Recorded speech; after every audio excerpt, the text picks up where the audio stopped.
हाँ तो अब देखना है विलियन के पिछले भाग में उसकी सांद्रता को देखा गया था, जिसमें मोलरता, नार्मलता, मोललता और परासरण परासरण दाब को देखा गया था। अब यहाँ पे हम लोग देखेंगे द्रव का वाष्प दाब व राउल का नियम। पहले देख लेते हैं द्रव का वाष्प दाब क्या होता है। वाष्प दाब जो होता है, वाष्प क्या होता है, किसी द्रव से वाष्प का गैसीय रूप। वाष्प जो होता है किसी द्रव का गैसीय रूप होता है, या द्रव के गैसीय अवस्था को वाष्प कहोगे, या जल के गैसीय अवस्था को हम लोग वाष्प कहते हैं। अब ये वाष्प हो गया, तो द्रवों का वाष्प दाब देखना है इसमें। तो द्रव सामान्यतः जब किसी द्रव को गर्म किया जाता है तो उसका ऊपरी सतह के द्रव के जो अणु होते हैं जिनकी गतिज ऊर्जा अधिक होती है, वो द्रव के सतह को छोड़कर जाने लगते हैं। तो वह प्रक्रिया जो होती है वाष्पन कही जाती है। मतलब किसी द्रव को अगर किसी बंद पात्र में या खुले पात्र में गर्म किया गया है तो उसके द्रव के सतह से, ऊपरी सतह से जो है गर्म, क्या सामान्य ताप पर है, गर्म करना नहीं, सामान्य ताप पर वाष्पन हो रहा है। तो वाष्पन सामान्यतः ऊपरी सतह से होगा। तो ऊपरी सतह से जो द्रव के जो अणु होते हैं जिनकी गतिज ऊर्जा अधिक होती है, वो धीरे धीरे द्रव के सतह को छोड़ने लगते हैं। तो यदि हम किसी बंद पात्र में रख दें, बंद पात्र में द्रव का वाष्पन कराया जाए, तो बंद पात्र में जब अगर द्रव का वाष्पन हो रहा है तो क्या होगा कि भाप जो होगा या वाष्प जो होगा बंद पात्र में द्रव के सतह को छोड़कर पात्र के ऊपरी सतह पर एकत्र हो जाएंगे। और एक समय ऐसा आता है कि उसमें से वाष्पन हो गया, वाष्पन हो रहा है तो द्रवण भी शुरू हो। तो अगर द्रवण होता है मतलब वह वाष्प फिर द्रव में परिवर्तित होता रहे। तो अगर द्रव जो होगा वाष्प में परिवर्तित हो रहा है, फिर वाष्प द्रव में परिवर्तित हो रहा है, तो उसमें एक समय ऐसा आता है, तो प्रारंभिक अवस्था में जो होता है तो वाष्पन की गति तेज होती है और द्रवण की गति कम होती है, क्योंकि वाष्प के अणु कम होते हैं। लेकिन जैसे जैसे समय बीतता जाता है, द्रव जो होता है, द्रव का वाष्पन और द्रवण मतलब द्रव से भाप में बदलने की प्रक्रिया और भाप से द्रव में बदलने की जो प्रक्रिया है समान हो जाता है, तो वो साम्य अवस्था कहा जाता है।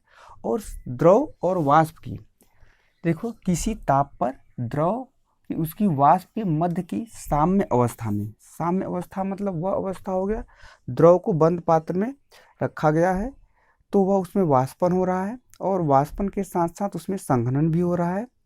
संघनन या द्रवण, सामान्यतः द्रवण होगा। तो द्रवण हो रहा है या भाप जो है द्रव में परिवर्तित हो रहा है, तो उनका वेग अगर समान हो जाता है तो वह उसी साम्य अवस्था कही जाती है। तो ये हो गया। तो किसी भी ताप पर द्रव की उसकी भाप की मध्य साम्य की अवस्था में वाष्प का दाब द्रव का वाष्प दाब कहा जाता है। वाष्प अवस्था में वाष्प दाब, साम्य की अवस्था में वाष्प का दाब जो होगा वह द्रव का वाष्प दाब कहा जाएगा। तो मतलब ये है कि जैसे हम किसी पात्र में, ये पात्र ले लिए हैं, पात्र ये बंद हो, मान लो ये बंद पात्र है, कोई जार है, इसमें द्रव है, द्रव वाष्प में बदल रहा है, कुछ परिवर्तित, ये वाष्प है और ये आपका द्रव है। तो द्रव वाष्प में बदल रहा है और वाष्प द्रव में बदल रहा है। इस ताप पे जितना इस द्रव का दाब होगा वही उसका वाष्प का साम्य अवस्था में वाष्प का जो दाब होगा, इस वाष्प का या भाप का जो दाब होगा उसी को हम कहते हैं द्रव का वाष्प दाब। या सीधे सीधे कहा जा सकता है किसी ताप पर द्रव व उसकी वाष्प की मध्य साम्य की अवस्था में वाष्प का दाब जो होगा वह द्रव का वाष्प दाब कहलाता है। और स्थिर ताप पर किसी द्रव का वाष्प दाब जो होता है, स्थिर ताप पर किसी द्रव का दाब निश्चित व स्थिर रहता है। किसी द्रव का जो दाब होता है वो निश्चित और स्थिर होता है। जिस ताप पर किसी द्रव का वाष्प दाब, वायुमंडल में भी कुछ दाब होता है 760 mm, वायुमंडलीय दाब जो होता है वो 760 mm, ये क्या एक वायुमंडल कहा जाता है। एक वायुमंडल कहा जाता है।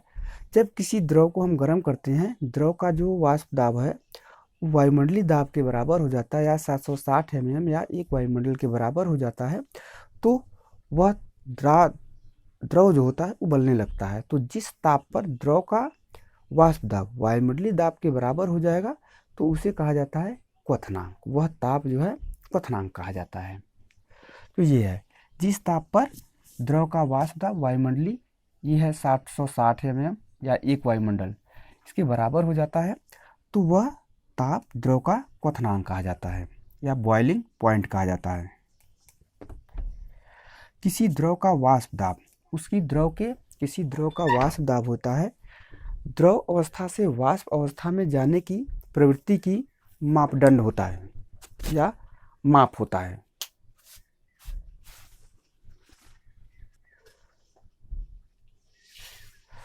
राउल्ट का नियम क्या है? राउल्ट के नियम में वाष्प दाब अपेक्षिक अवनमन जो होता है वो विलय के मूल प्रभाज के बराबर होता है। एक लाइन का ये परिभाषा है। अपेक्षिक वाष्प दाब अवनमन जो होता है विलय के मूल प्रभाज के बराबर होता है। लेकिन इससे पहले हमें ये मूल प्रभाज जो था वो पीछे हम लोग देखे हैं। मतलब ये तो एक लाइन का है, लेकिन इसमें वापेक्षिक वाष्प दाब अवनमन क्या होता है पहले उसको देखना होगा। जैसे वाष्प दाब देखा गया पीछे, अब उसमें हम देखते हैं अपेक्षिक वाष्प दाब। जैसे कोई विलयन है, मान लो विलायक है, किसी भी विलायक में कोई अवाष्पशील पदार्थ घोलते हैं, कोई अवाष्पशील पदार्थ को घोल दिए, तो अब क्या मिला? ये विलयन मिल गया। क्या हुआ? विलयन हो गया। ये आपका विलायक है, ये विलेय पदार्थ है, विलेय पदार्थ। क्योंकि विलेय और विलायक मिलते हैं तो विलयन का निर्माण होता है। मान लो इसका वाष्प दाब, विलायक का वाष्प दाब जो है, वाष्प दाब P0 है और विलयन का वाष्प दाब PS है।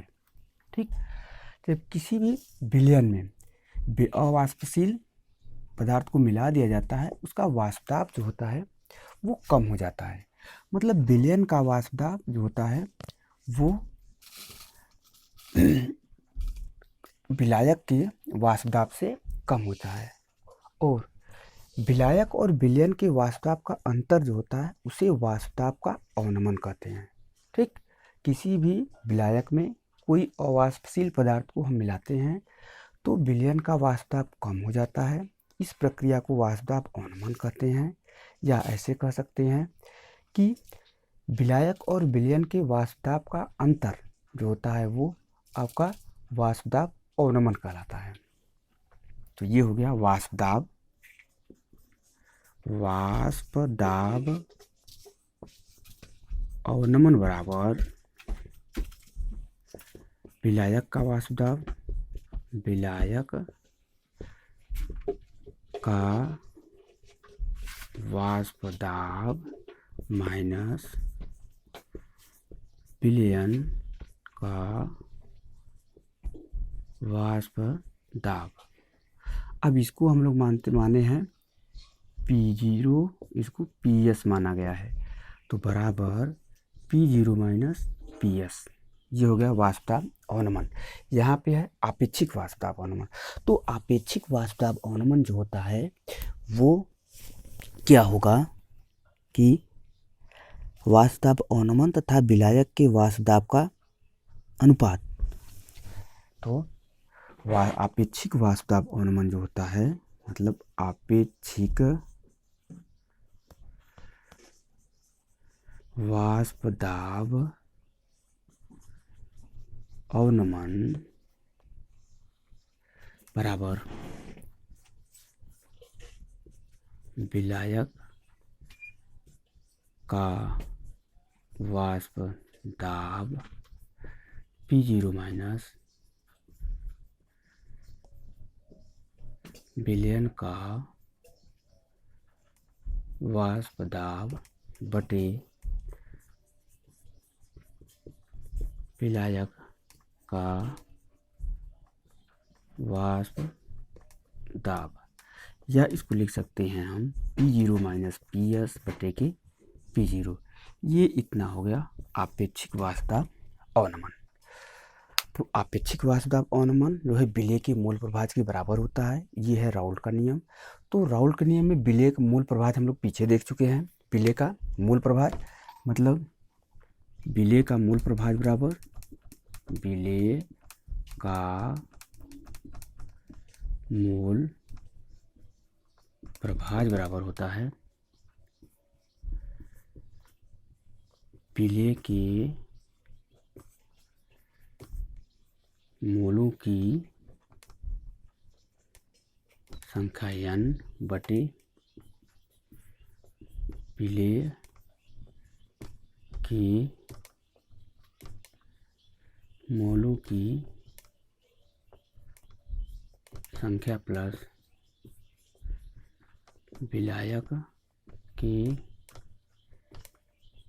मोलों की संख्या, या स्मॉल n कैपिटल N हो जाएगा। तो ये हो गया विलेय के मूल प्रभाज, ये हो गया आपेक्षिक वाष्प दाब अवनमन। तो इसमें राउल्ट के नियम में क्या क्या कहा गया, वाष्प दाब का आपेक्षिक अवनमन, वाष्प दाब का आपेक्षिक अवनमन विलेय के मूल प्रभाज के बराबर होता है, या P0 minus PS equal to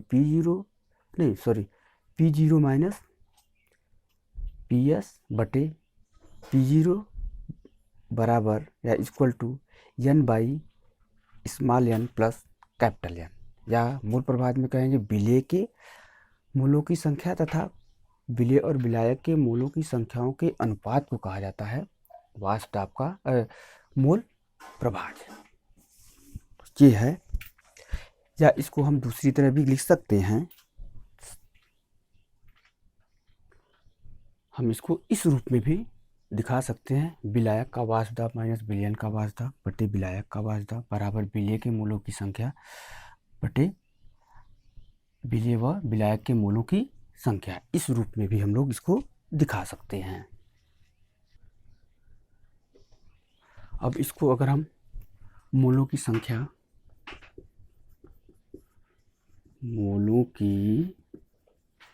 संख्या बराबर विलेय का भार बटे अणु भार करेंगे तो W/m लिखते हैं। तो विलेय का भार विलेय के मूलों की संख्या है, तो विलेय का भार बटे विलेय का अणु भार बटे फिर विलेय का भार बटे विलेय का अणु भार धन विलायक का भार बटे विलायक का अणु भार को ये प्रदर्शित करता है।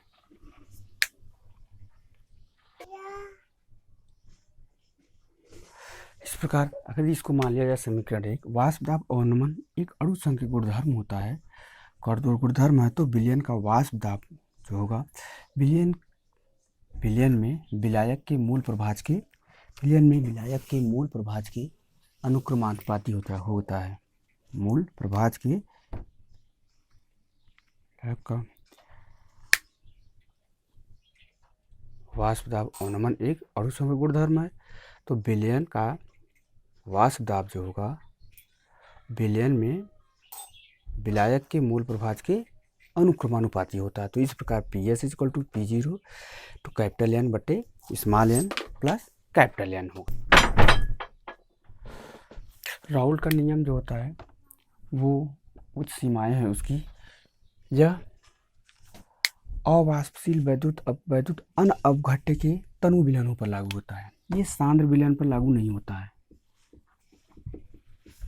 सांद्र विलयनों पे लागू नहीं, तनु विलयनों पे लागू होता है। ऐसे पदार्थ के विलयन पे लागू होगा जो वैद्युत अवघट्य हों, और अवाष्पशील पदार्थों के विलयनों पर जो विलेय और विलायक आपस में क्रिया न करने वाले हों, और वे पदार्थ जो विलयन में मिलने के बाद या विलायक से मिलने के बाद संगुणित न हो आपस में, या वियोजित न हो। संगुणन या वियोजन के फलस्वरूप इनके कणों की संख्या बढ़ या घट जाती है, जिसके कारण ये प्रभावित होंगे। तो मूल रूप से ये तनु विलयनों पे लागू होगा, वैद्युत अनअवघट्य के पदार्थों पे लागू होगा, जो अवाष्पशील वैद्युत अनअवघट्य पदार्थ पे होगा, मतलब विलेय पदार्थ जो होगा इनके विलयन पे लागू होगा। वैद्युत अवाष्पशील वैद्युत अनअवघट्य पदार्थ के विलयन पे और विलयन हो तनु विलयन पे लागू होगा, और अवाष्पशील पदार्थ का विलयनों पर जो अभिक्रिया न करें, पदार्थों के विलयनों पर या विलयनों से ये अभिक्रिया न करने वाले हों। सामान्यतः ये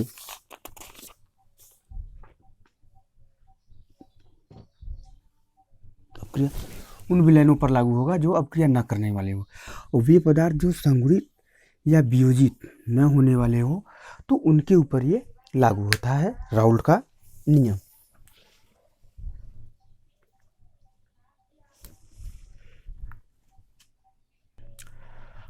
अवाष्पशील विलयों का आदर्श विलयन या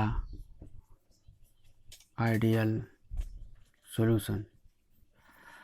आदर्श विलयन वह विलयन होता है जो ताप व सांद्रता के सभी परिस्थितियों में राउल्ट के नियम का पूर्णतः पालन करते हैं। अगर राउल्ट के नियम का वह विलयन जो ताप और सांद्रता के सभी परिस्थितियों में राउल्ट के नियम का पालन करते हैं उसको कहा जाता है आदर्श विलयन।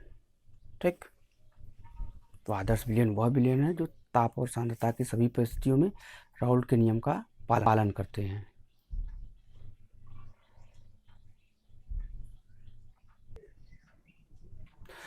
आदर्श विलयन में मूल रूप से ऐसे सभी विलयन या द्रव ठोस हो या ठोस, इनकी जो युग्म हो, ऐसा विलयन जो दो पदार्थों से मिलकर बनेगा विलेय विलायक, जिसमें विलेय विलायक ठोस हो, दोनों द्रव ठोस है, विलेय विलायक दोनों द्रव हो या विलेय विलायक एक ठोस हो या द्रव हो। तो इन सभी संगठनों पर निम्न 3 नियम का पालन होता है, 3 नियमों का पालन होता है, तो वहाँ पे राउल्ट का नियम पूर्णतः लागू होता है। आदर्श विलयन कह सकते हैं, मतलब 3 नियम, ऐसे विलयन जो 3 नियमों का पालन करते हों वो आदर्श विलयन कहे जाएंगे। तो उसमें पहला राउल्ट का नियम हो, मतलब ऐसा विलयन जिसमें विलेय विलायक का युग्म है या विलयन है राउल्ट के नियम का पालन कर रहा है, पहला पॉइंट। दूसरा है उसका डेल्टा एच 0 हो, मतलब विलेय और विलायक को मिला दिया जाए तो उसमें से ऊष्मा न निकले न अवशोषित हो, न तो वह ऊष्मा शोषी को प्रदर्शित करे न ऊष्मा छेपी को, मतलब ऊष्मा न तो बाहर निकले न तो अवशोषित हो, दूसरा पॉइंट है। तीसरा पॉइंट है कि उसका आयतन अपरिवर्तित रहे, मतलब विलेय विलायक में विलेय पदार्थ को मिला दें तो उसका आयतन न तो घटे और न बढ़े, तो यह जो पदार्थ हो विलयन होगा वह आदर्श विलयन कहा जाएगा। मतलब आदर्श विलयन, किसी भी विलयन को आदर्श विलयन होने के लिए 3 शर्तों का पालन करना होता है। पहला है राउल्ट का नियम का पूर्णतः पालन करे और डेल्टा एच 0 हो, दोनों को विलेय और विलायक को मिलाने पर न तो ऊष्मा निकले न तो ऊष्मा अवशोषित हो, और तीसरा पॉइंट है आयतन अपरिवर्तित रहे, मतलब विलेय और विलायक को मिला दिया जाए तो आयतन न तो बढ़े और न तो घटे, तो वह कहा जाएगा आदर्श विलयन। और इसमें देखो राउल्ट के नियम का पालन हो, डेल्टा एच 0 हो और डेल्टा भी मिश्रण का 0 हो, ऐसे युग्म इनकी रचना, ध्रुवता और रासायनिक प्रवृत्ति लगभग समान होती है, जैसे बेंजीन टॉल्यूइन, बेंजीन और टॉल्यूइन का युग्म, हेक्सेन हेप्टेन का युग्म, एथिल ब्रोमाइड और एथिल आयोडाइड का युग्म, ये जो होते हैं आदर्श विलयन कहलाते हैं। और इन नियमों का जो पालन नहीं करते हैं, इन नियमों का जो पालन नहीं करते हैं वे अनादर्श विलयन कहलाए जाएंगे। ठीक, जो विलयन जो जिन शर्तों का पालन, जो विलयन इन तीनों शर्तों का पालन अगर नहीं करते हैं तो वो कहे जाएंगे अनादर्श विलयन, अगर पालन करते हैं तो कहे जाएंगे आदर्श विलयन।